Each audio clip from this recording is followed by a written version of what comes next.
East Rutherford, NJ, November 2, running back Matt Forte. Photo by Elsa, Getty Images. Yet for those who aren't following recent developments, that's exactly what's about to happen. Six-time All-Star point guard Tony Parker made the momentous decision to tuck away his Spurs jersey for the first time in his career and is preparing to don a Charlotte Hornets uniform. Knowing the man helped lead the team to 4 NBA titles, that has to be hard to swallow for San Antonio diehards. This is something the Bears have seen all too often in the past as well. Players we all hoped would retire as franchise icons, never having worn another jersey like a Walter Payton, Dick Butkus, or Brian Urlacher.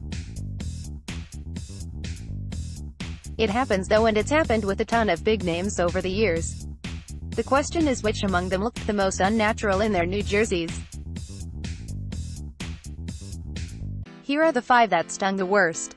He was approaching his 30s with several years of heavy lifting in the Bears' offense wearing on his body. Running backs always tend to break down around that time. With young bucks like Jeremy Langford and Jordan Howard arriving, his fate was all but sealed. Still, seeing him in the green and white of the New York Jets, making those same versatile plays he'd done for so many years in Chicago, mashed the nostalgia button more than once. Though he only went to 2 Pro Bowls, some could argue he was the second best running back in Bears history. At least based on the numbers. Page 2. Use your arrows to browse Wilber Marshall. The Cardinals won the game 30-21. Photo by Allsport, Getty Images. The Bears have made plenty of boneheaded moves in their long history when it comes to contract negotiations, but easily one of their biggest involved linebacker Wilber Marshall back in 1988. The man was entering his prime and had just reached back-to-back Pro Bowls and helped the Bears win the Super Bowl. If anybody deserved to get paid, it was him.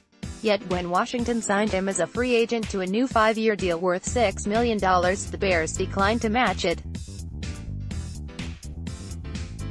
They instead opted for receiving 2 first-round picks as compensation.